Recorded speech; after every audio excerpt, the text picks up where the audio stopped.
What's up, guys? 80s Revolution back here for another video. This is going to be part 2 of my Hasbro best of and worst of top 10, bottom 10 lists. We have already done the top 10, and we will be doing the bottom 10 tonight. That is 10 of my least favorite WWF Hasbro figures. Hope you are all doing well. As always, a couple of housekeeping issues first. Coming up on the channel later this week will be my first ever guest down here in the Nerd Cave. We will be hosting a guy named Chris Seaver, who is now a friend of mine. I told you that somebody local reached out to me about they wanted to start an 80s themed store here in Rochester, New York. More of a video store slash hangout slash video game meetup, awesome toy memorabilia store.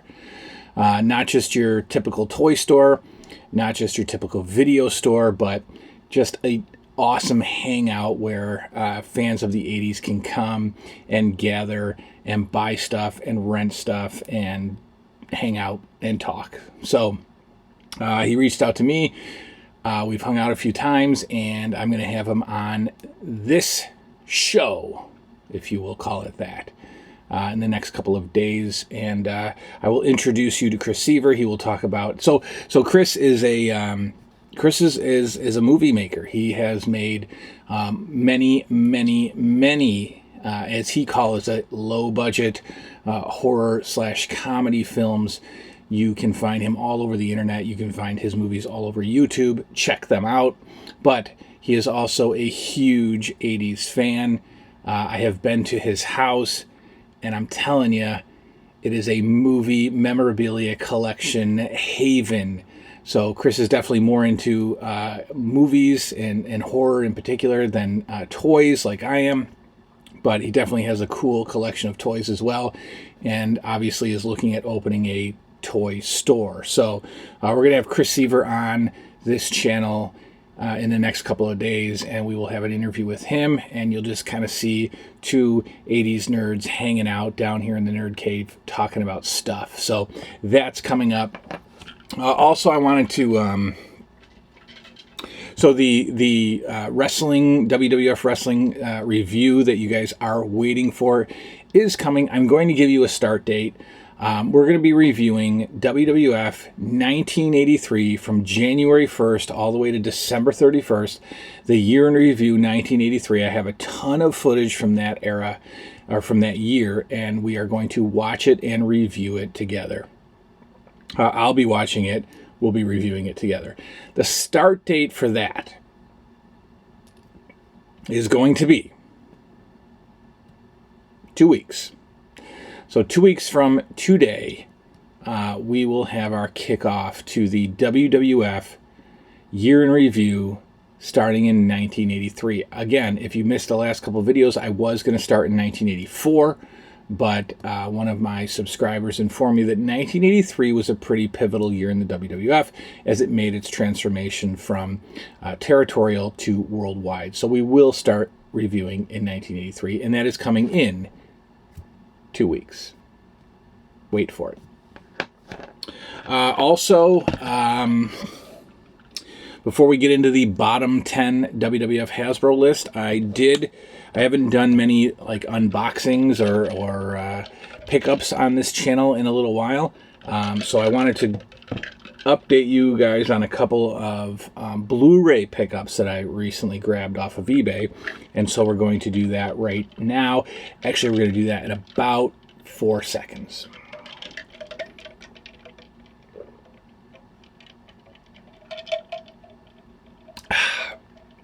This is not a bottle. This is not a bottle of delicious beer. No, this is my new favorite cocktail in all of the planet. That's right, in all of the planet. And I've actually had a few of these before making this video, so you might get a little flavor from the 80s Revolution tonight. This is a new vodka flavor that I have discovered that I absolutely love. It's from Svedka, and it's called Cucumber Melon. Cucumber Melon vodka mixed with Squirt soft drink, Squirt citrus pop, and a whole lot of ice cubes. About that much vodka, that much Squirt. Delicious. Cucumber melon vodka, Squirt soda,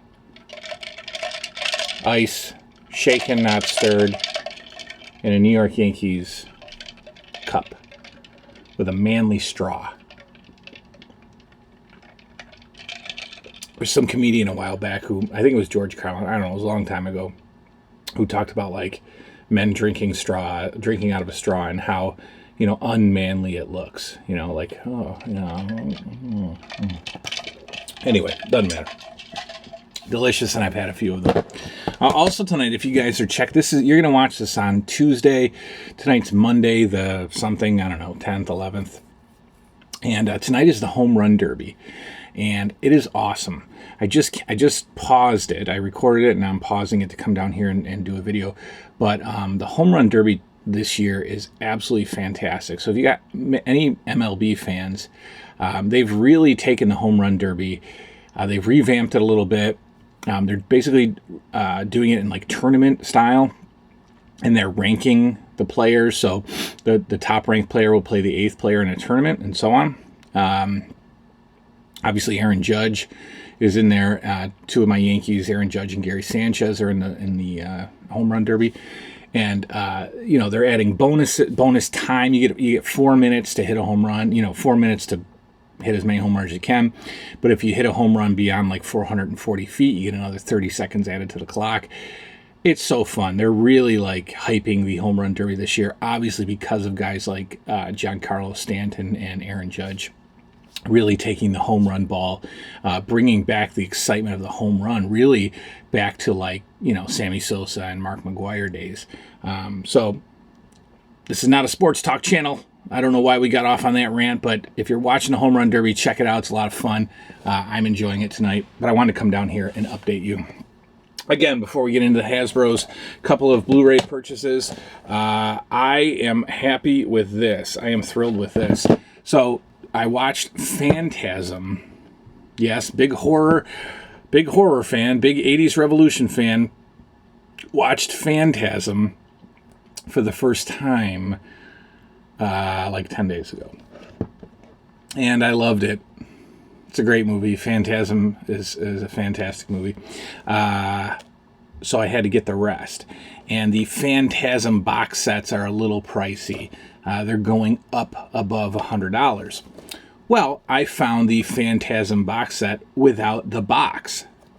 For $60 on eBay, I was able to get all 5 Phantasms from the box set for $60 minus the box.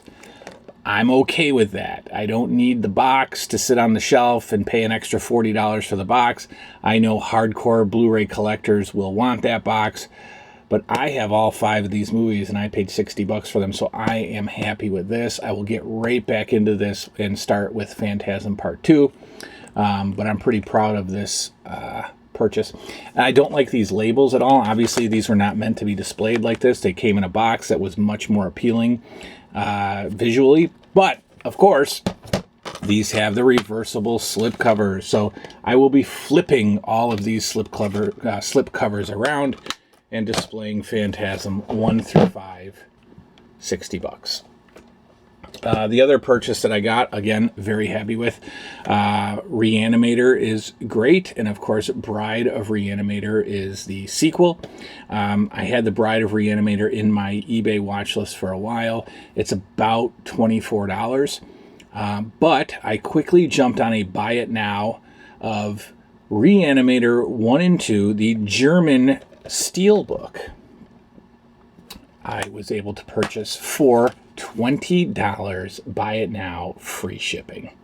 So this includes includes Reanimator and Bride of Reanimator in this awesome German release steelbook. Region free, $20. Buy it now, eBay, free shipping. Awesome. Awesome. So, if any of you need Phantasm and Reanimator, let me know.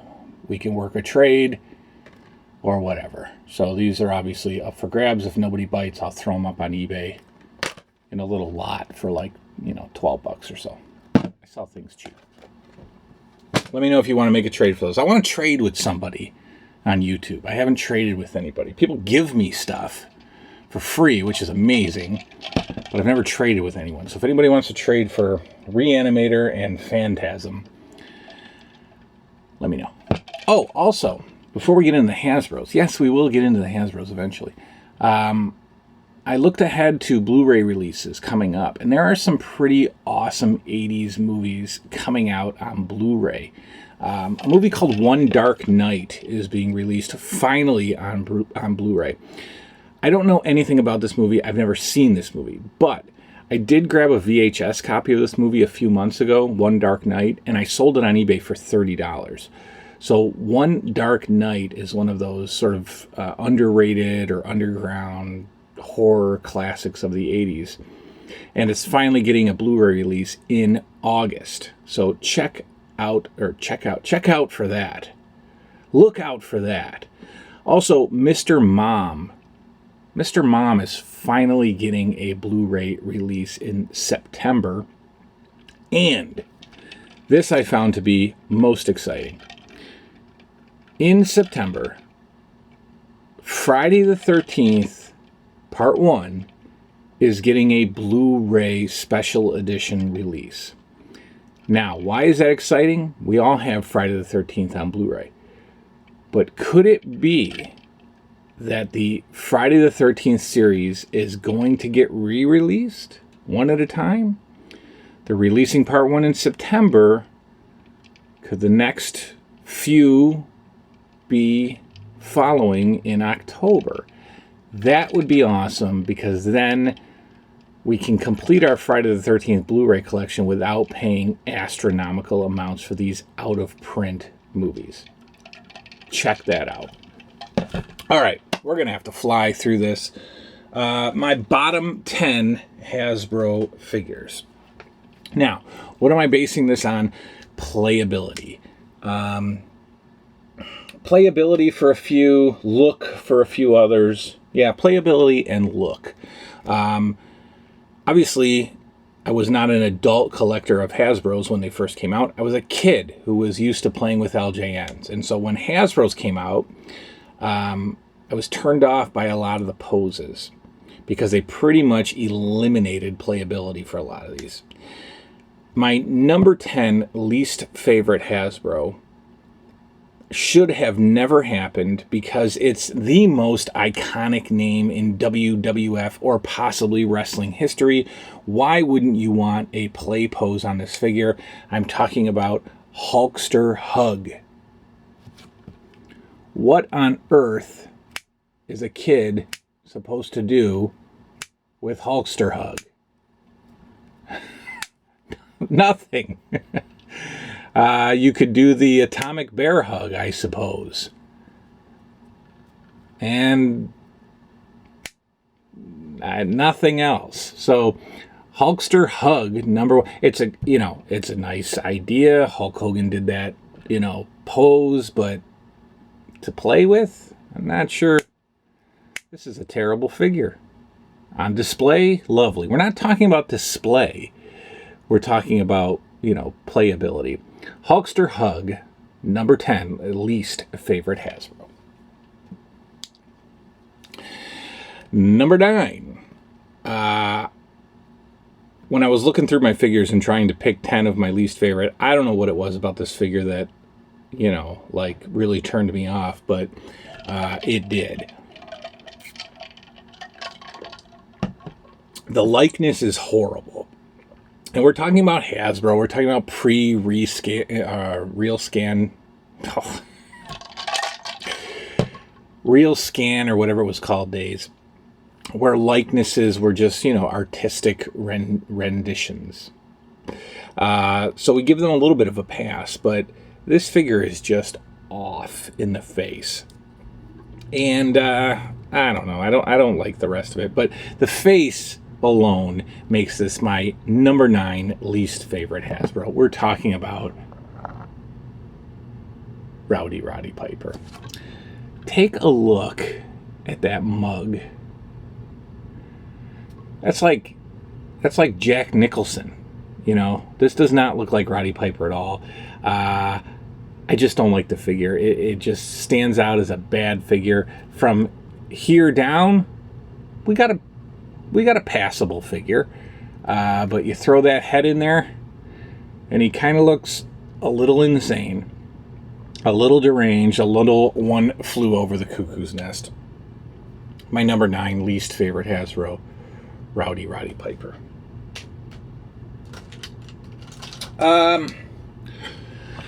I chose this figure because I don't like the pose. I don't understand the pose. I don't know what they were thinking.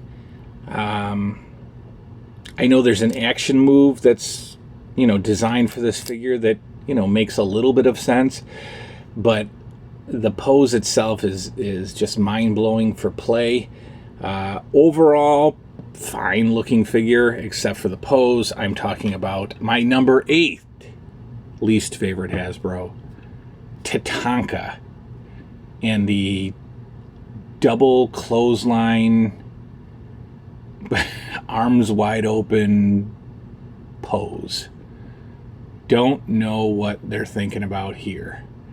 Yes, we can bring the arms in a little bit, and then we kind of have this weird double fist sort of pose, but this is an odd looking figure.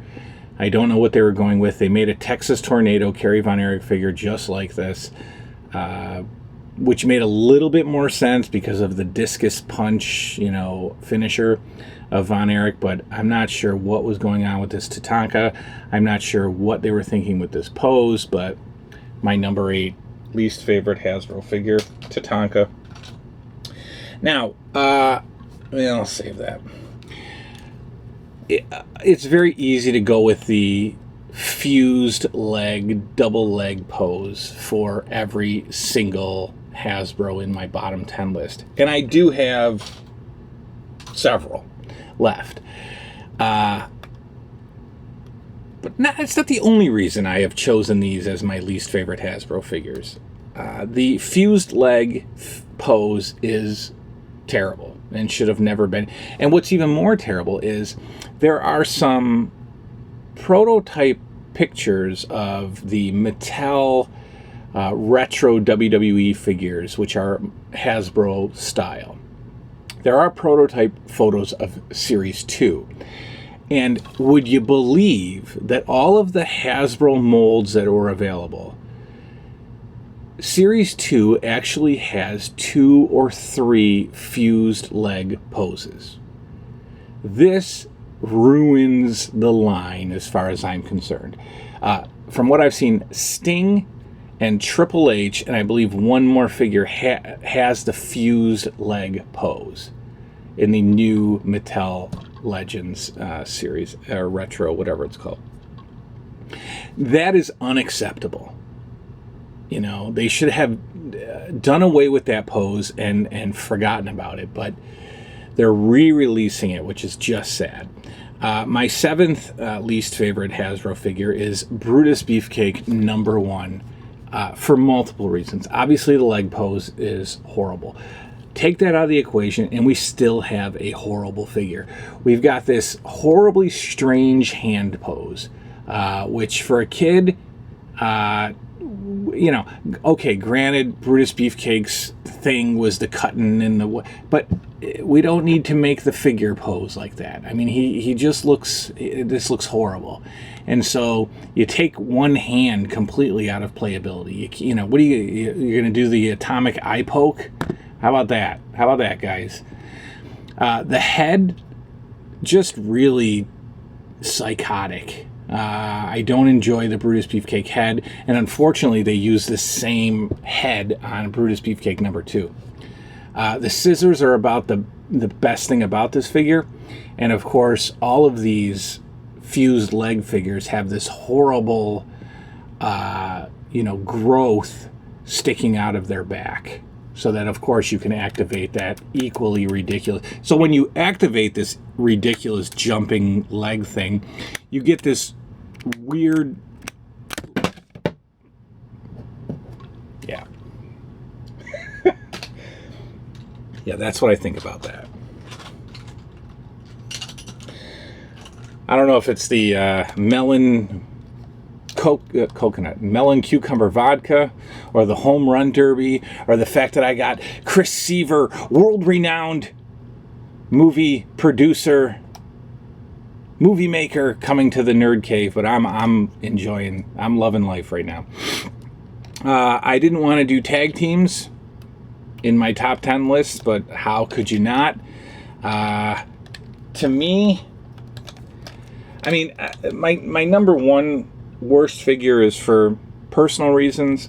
These two probably should have been tied for number one in the worst all-time Hasbro list, but I'm moving them up the ladder a little bit.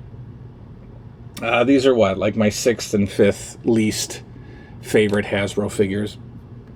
And in my opinion, probably overall, two of the absolute worst figures in the line, and probably of any wrestling figure line in recent history.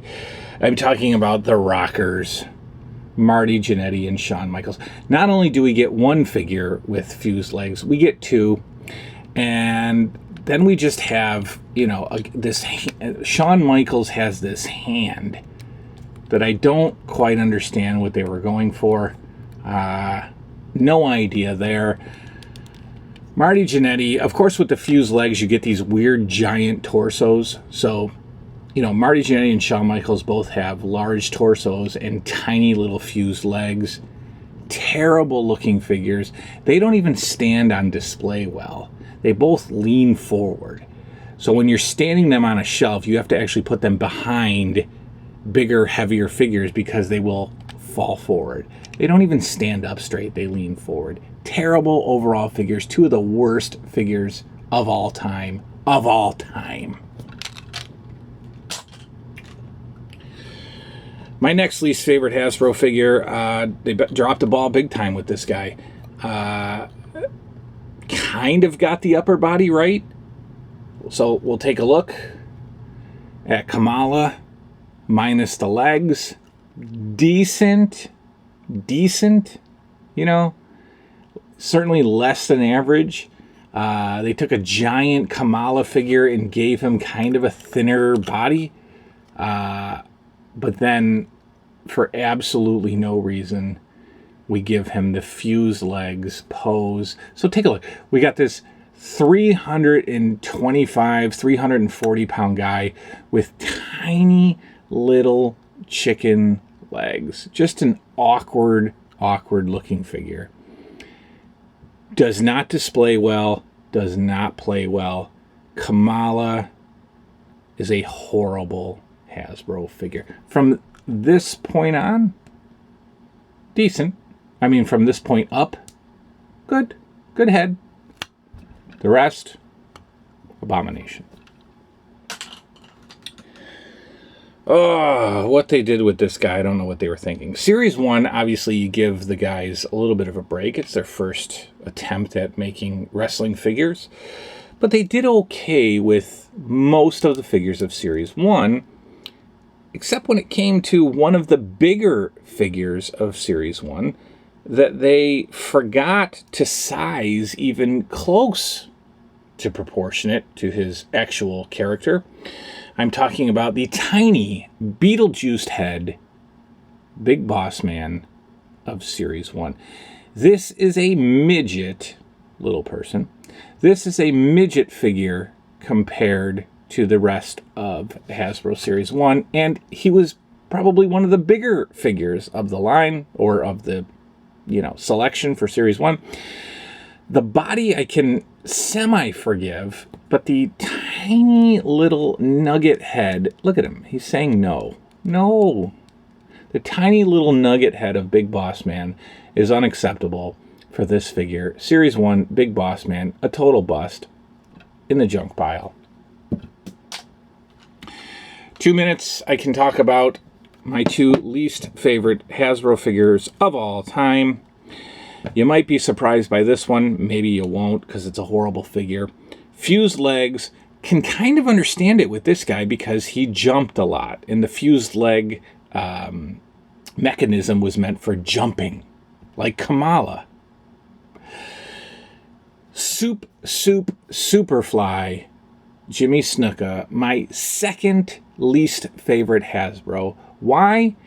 Well, again, we've got a massive torso, arms spread out, makes this figure even bigger, tiny little chicken legs, bad proportion to this figure altogether, and that the pose, the hand pose, you know, we got like a Frankenstein. Yeah, okay, Jimmy Snuka did this, but does it have to be included in the figure? It doesn't have to be included in the figure. This eliminates the play, and I'm all about the play. This is a non-playable figure. I don't like it. It's my second least favorite. Moving on, my number one. My foot fell asleep. My number one least favorite Hasbro. They took my favorite wrestler of all time, and they gave him a figure that they also used for the 200-pound 1-2-3 Kid figure. We're talking about the Nature Boy, Ric Flair. Take a look at that face. Who is that supposed to be? Where did the black eyebrows come from on the Nature Boy? And why does he have a cruiserweight 1-2-3 Kid body? I have no idea. Why does Ric Flair have chiseled abs like Rick Rude, the other figure that they use this for? I have no idea. This is my least favorite Hasbro of all time. It should be the least best. I'm running out of time. Ric Flair, I'll see you guys soon. 3, 2, 1, I'm out.